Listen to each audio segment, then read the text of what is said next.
सारे काम कराए गए। जब उनके सारे षड्यंत्र फेल हो गए तो उन्होंने फिर एक एक करके दिल्ली के आम आदमी पार्टी के सीनियर नेताओं को, मंत्रियों को, कैबिनेट मिनिस्टर्स को जेल भेजना चालू किया। उन्होंने सत्येंद्र जैन को जेल भेजा, मनीष सिसोदिया को जेल भेजा, संजय सिंह को जेल भेजा, मुझे जेल भेजा, सब लोगों को उन्होंने जेल भेजना चालू किया। उसके बावजूद भी काम नहीं रुके और कोई दूर दूर तक दिखाई नहीं दे रहा कि बीजेपी जीत रही है। अब बीजेपी को दिखने लगा है कि बीजेपी न केवल हार रही है बल्कि शायद भारत के इतिहास में उनकी ऐतिहासिक हार दिल्ली के चुनाव में बीजेपी की होने वाली है। बीजेपी के पास कोई नैरेटिव नहीं है, उनके पास ये बताने को नहीं है कि उन्होंने 10 साल में क्या काम किया। 10 साल में आधी सरकार दिल्ली में उनकी भी थी, उनके साथ एमपी थे, उनके एलजी थे, उनके पास अरबों खरबों रुपया था केंद्र सरकार के पास। उन्होंने इन 10 सालों में ना कोई सड़क बनवाई, ना कोई अस्पताल बनवाया, ना कोई स्कूल बनवाया, ना कोई कॉलेज बनाया। दिल्ली के लोगों के लिए कोई काम नहीं किया। दिल्ली के लोगों ने उनको एक ही काम दिया था कानून व्यवस्था का, उसका भी उन्होंने कबाड़ा कर दिया। आज दिल्ली के लोग डर के माहौल के अंदर जी रहे हैं और खुलेआम दिल्ली की सड़कों पर गोलियां चल रही हैं।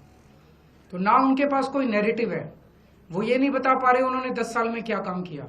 वो ये नहीं बता रहे कि अगर उन्हें वोट दो तो क्या काम करेंगे। वो केवल केजरीवाल वो गालियां दे रहे हैं, गालियों के बेसिस पे वो वोट मांग रहे हैं।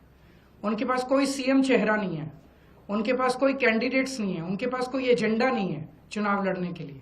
और दूसरी तरफ आम आदमी पार्टी एक पॉजिटिव कैंपेन कर रही है। हम ये बता रहे हैं लोगों को कि 10 साल में हमने ये काम किए, हमने स्कूल अच्छे किए, स्कूल शानदार किए, बच्चों की पढ़ाई का इंतजाम किया, आप लोगों के इलाज का इंतजाम किया, अस्पताल अच्छे किए, मोहल्ला क्लिनिक बनाए, बिजली 24 घंटे की, बिजली फ्री की, पानी की व्यवस्था की, घर घर पानी पहुंचाने का काम किया, महिलाओं की बस यात्रा फ्री करी, बुजुर्गों के लिए हमने तीर्थ यात्रा फ्री करी। हमने इतने सारे काम किए, इसलिए हम कह रहे हैं हमें वोट दो। आने वाले समय में हम महिलाओं को 2100 रुपए देंगे, बुजुर्गों का फ्री में इलाज कराएंगे, चाहे प्राइवेट हो चाहे सरकारी हो। हम ये काम करेंगे, हमें इन पे काम दो। हम अपने कामों पे वोट मांग रहे हैं, वो केवल और केवल गालियों पे वोट मांग रहे हैं और काम रोकने पे वोट मांग रहे हैं। अभी 3-4 दिन पहले हमने 2 योजनाएं चालू की, अनाउंस की। महिला सम्मान योजना, जिसके तहत हर महिला को चुनाव जीतने के बाद योजना लाई जाएगी जिसमें हर महिला को 2100 रुपए दिए जाएंगे। दिल्ली की कैबिनेट ऑलरेडी हजार रुपए की योजना मंजूर कर चुकी है और उसकी नोटिफिकेशन जारी हो चुकी है। लेकिन मैंने ऐलान किया था कि हम चुनाव जीत जाते हैं तो इसको बढ़ाकर 2100 कर दिया जाएगा। उसी तरह से बुजुर्गों के लिए हमने संजीवनी योजना ऐलान किया कि 60 साल से ऊपर के बुजुर्गों का सारा इलाज मुफ्त करवाएंगे, चाहे प्राइवेट हो चाहे सरकारी अस्पताल हो। इसमें जबरदस्त भीड़ लग रही है, लोग रजिस्ट्रेशन करा रहे हैं, लंबी लंबी लाइनें लग रही है, लोग हमारे दफ्तर आ रहे हैं और लोग बहुत खुश हैं। कल शाम तक, कल रात तक लगभग 12.5 लाख महिला सम्मान योजना में रजिस्ट्रेशन हो चुके थे और 1.5-2 लाख बुजुर्गों के रजिस्ट्रेशन हो चुके थे। इस सब से बीजेपी बुरी तरह से बौखला गई है।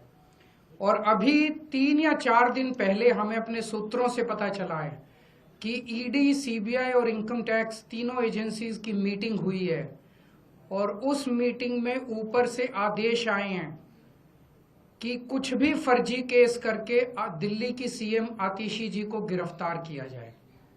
ये मैं पूरी जिम्मेदारी के साथ आज बहुत बड़ा आरोप लगा रहा हूं कि इन तीनों एजेंसीज को ऊपर से कहा गया है कि दिल्ली की सीएम आतिशी जी को कोई भी फर्जी केस बनाकर गिरफ्तार किया जाए। उन्हें यह भी कहा गया है कि उसके पहले, गिरफ्तारी के पहले, आम आदमी पार्टी के सभी सीनियर लीडर्स पर आने वाले दिनों में रेड होगी। मेरे ऊपर रेड होगी, मनीष जी के ऊपर रेड होगी, फिर से हमारे ऊपर सब पे रेड हो चुकी है, संजय सिंह पे रेड होगी, सौरभ भारद्वाज पे रेड होगी, सत्येंद्र जैन पे रेड होगी, आतिशी जी पे रेड होगी, हम सब पे रेड कराई जाएगी। और उनका मकसद है कि किसी भी तरह से हमें चुनावी तैयारियां जो हम कर रहे हैं, प्रचार कर रहे हैं, उससे डिस्ट्रैक्ट करना ताकि हमारा दिमाग दूसरी चीजों में उलझा रहे। ऐसा भी सुनने में आया, सूत्रों से पता चला है कि ट्रांसपोर्ट विभाग में कोई फर्जी केस तैयार किया जा रहा है आतिशी जी के खिलाफ और इनका पूरा मकसद है कि ये किसी भी तरह से महिलाओं की फ्री बस योजना जो है वो रोकना चाहते हैं, वो बंद करवाना चाहते हैं ये लोग। तो ट्रांसपोर्ट विभाग में कोई फर्जी केस आतिशी जी के खिलाफ तैयार किया जा रहा है। हमें पूरा यकीन है कि लोग इस गंदे षड्यंत्र का, जो पिछले कई सालों से साजिशें रच रहे हैं, झूठे केसों में फंसा के हम लोगों को जेल में डाल रहे हैं, लोग इसका जवाब देंगे। इस देश की जनता इस किस्म की राजनीति पसंद नहीं करती। आप अपने काम पे वोट